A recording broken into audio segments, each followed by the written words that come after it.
Okay, ngayon magluluto tayo ng picadillo. Normally ang picadillo ay beef, pero this time gagamit tayo ng minced pork. And these are all the ingredients. Toss nyo na lang po. First, igigisa mo muna ang bawang sa mainit na mantika. Kapag malambot na ang bawang, pwede nyo nang i-add yung sibuyas. Huwag nyo hahayaang masunog yung bawang para hindi siya mapait. Then, kapag malambot na yung sibuyas at bawang, i-add na po natin yung giniling na baboy. Mix nyo pong mabuti para maluto po yung baboy. Basically, yung mga 3 to 4 minutes po, maluluto na yan. Tapos, i-add nyo yung pork cubes.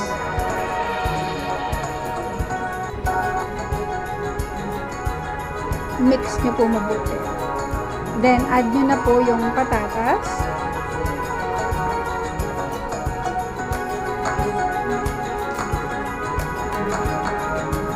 Sorry, madilim. Kasi ito po yung lumang kitchen namin. So, medyo masikip at madilim pa po dito. Mix nyo pong mabuti yung potatoes sa meat. Then, add nyo po yung tomato sauce.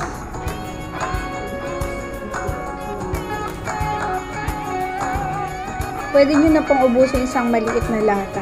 Pero kung malaking lata po yung nabili ninyo, kalahati muna.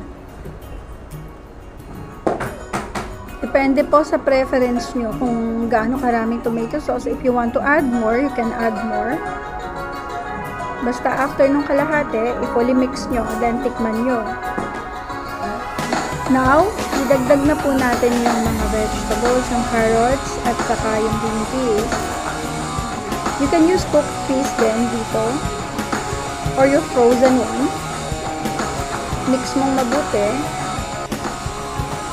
Now, pwede nyo nang tikman, then add nyo yung salt and pepper. Cover nyo at isimmer nyo siya for 5 minutes.